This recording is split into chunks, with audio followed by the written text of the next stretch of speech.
Hello, and welcome to this week's weekly reading. I'm bringing in some deeply grounding crystals here to help stabilize us this week, and oils vacillating from blends and oils that help to keep us really calm and stabilized, to uplifting energy, because there is quite a lot of heaviness about at the moment, and it's really reflected in our cards.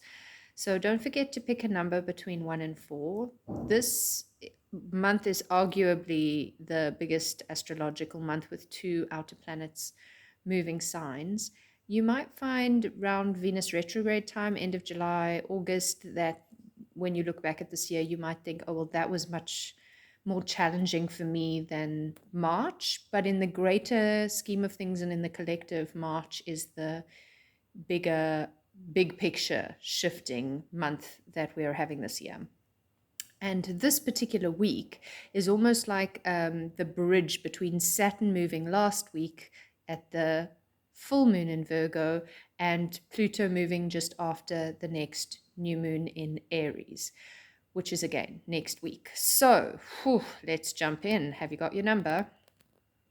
Here's the whole picture. And we start with two upright cards and then two upside down cards, one major arcana, the Hierophant, which has been coming up for us quite often, and three swords cards. Now, swords is the element of air. It is about the thinking, the narrative. It's also the sign, the element that rules the sign of Aquarius, and Saturn just moved out of Aquarius and Pluto's just about to move into Aquarius.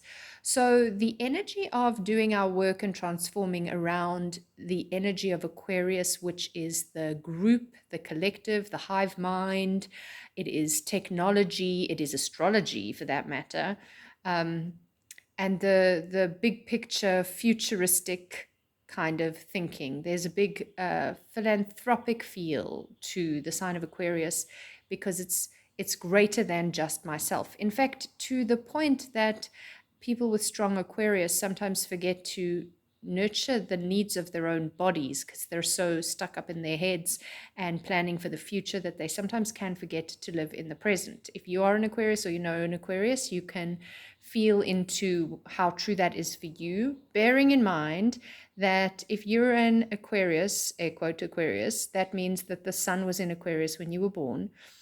There are still a whole lot of other planets that will be influencing your chart that are more than likely not in Aquarius.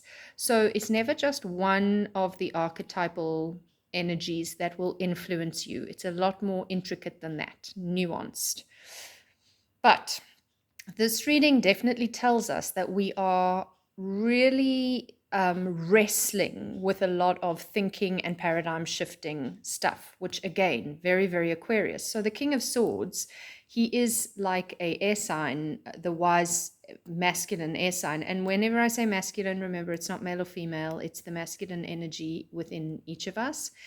And you can see he has his sword, he's very calm. You can see that the strands are untethered there. So it's almost like they're blowing in the breeze, his hair and the strands. And in this deck, the strands often represent, it's not in these three air cards really well to show you actually, but where we are bound up by our thinking.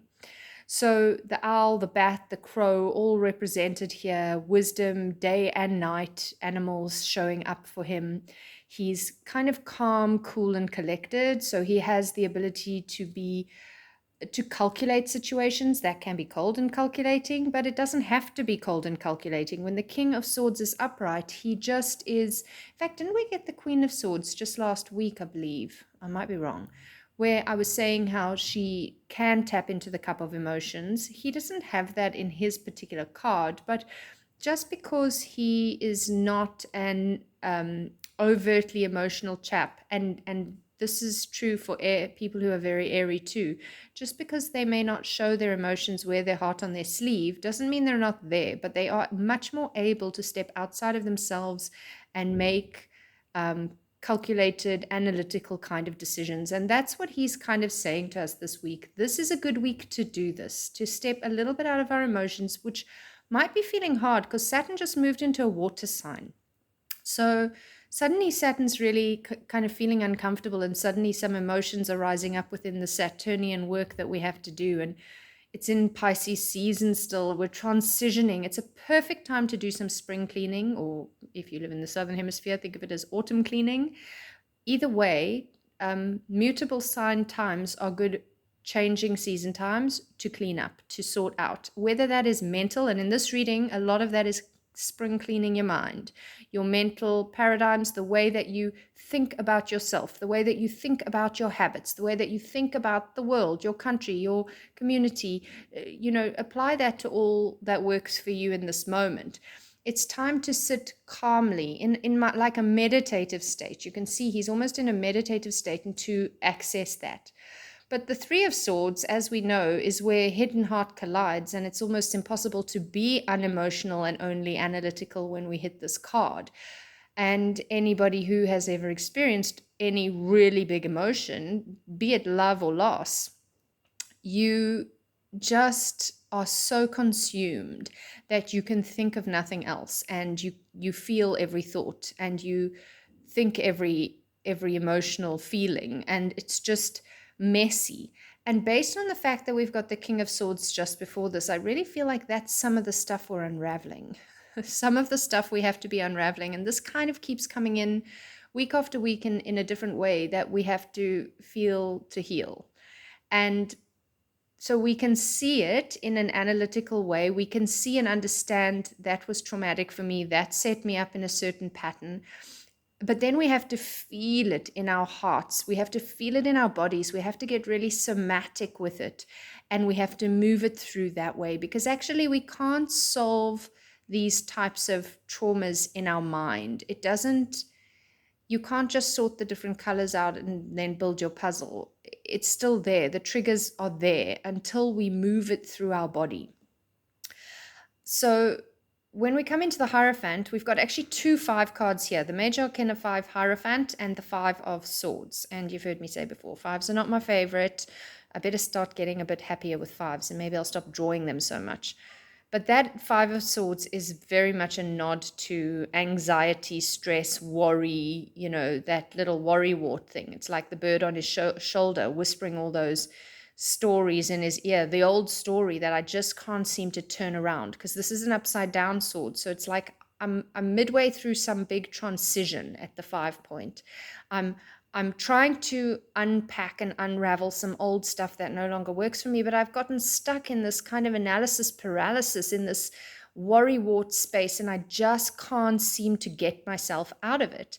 And the Hierophant upside down, I know I'm jumping from 4 to 3, but the Hierophant upside down is the big picture need for something more connected and spiritual and enlightened in our lives. And that's also something we can't get just from being in our head. Like, we can't solve trauma with analysis, and we can't find spirituality with analysis. Like, all of these parts need to be part of us. They all need to be balanced out. But in this reading, I'm seeing that we've got a very heavy head space, which is in fact the patriarchal paradigm of the last few thousand years. So for several thousand years, we've been stuck in a really patriarchal paradigm of head over heart. And for some time now, we've been transitioning, but it's a slow road, and we can only transition in our own personal capacity. And the more of us that make those shifts, eventually the collective changes. When the scale tips, the balance tips to the fact that more people are becoming heart-centered. And that doesn't mean we lose our head. It's not about losing our head. It's about letting our heart be in charge, our head be the servant of our heart, rather than our disembodied head trying to lead us and feeling like it has ultimate control. So it just feels very strongly to me this week like we have to be in our wise masculine airspace. And in that wise masculine, we need to recognize that we actually have to drop into our hearts and our bodies and take a good hard look at our spiritual practice, whatever that is for you. There's like a million different ways it could go. And you might think of yourself as a devout, whatever you are, insert your own belief system, and yet you actually don't really walk the talk. You just, do 1 or 2 aspects of that religion and believe that makes you a devout, whatever you are. And so maybe even just reevaluating that. Do I feel like I live that in every breath or only on a Sunday morning? You know, do I live that in the conversations with friends and homeless people on the street? So really starting to tap into what is it really to me now that I'm changing a lot of the ways I think. What is it for me to be spiritually connected, so that it's a way of being, a way of living? What is it for me to actually allow myself to experience my deep and intense feelings as they happen, not just pack them away, bottle them up, put many, many, many layers of things on top of them, and then one day have a complete breakdown because there's years and years and layers of emotions that I haven't dealt with? And what is it actually if I stop worrying about the same old stuff that hasn't helped me before? Like, if you do what you did, you'll get what you got.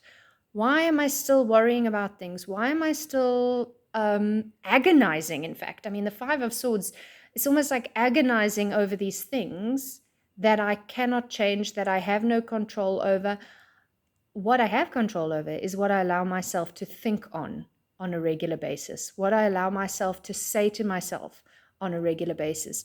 And if I start changing that story, I won't be stuck in this worry wart. I won't be in this analysis paralysis, super anxious state all the time where I'm constantly in fight and flight.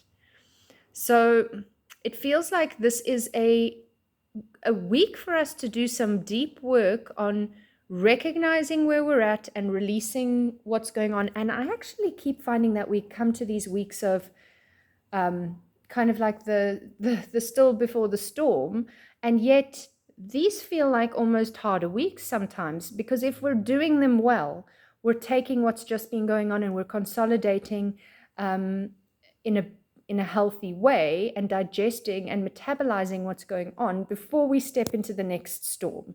So it's like doing the repair work before the next storm, because if you're out at sea and your mast hasn't been repaired and your sail is in tatters and you've got a few tiny leaks that don't seem to be such a big deal, and you don't sort that out before the next storm comes, then you're sunk. So this is a week to repair, to restore, to understand where the damage is, where the wounds are, where the big feelings are showing up as tidal waves, and then being ready for next week, where we have the Aries ingress, the new moon in Aries, and Saturn and Pluto, changing signs for the first time in 15 years. It's going to be a big one, and yeah, the work you do now prepares you for the thing that is to come. So have a beautiful week. Check out my link in the bio if you are looking to get a personal reading or any guidance through any of the other things that I offer. Thank you for your time, and I'm sending you many blessings.